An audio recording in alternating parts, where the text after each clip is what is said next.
দেখো এই super dryer fan আমি অফিস থেকে এনেছে।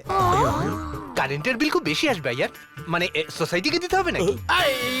আরে আইয়ার দাদা, এটা ওই স্নান করার পর চুল শুকানোর জন্য ব্যবহার করে যে, সেটা না? Higher tier. আরে না বৌদি, এটা আমি এনেছে সবাই কাপড় শুকাবে বললে।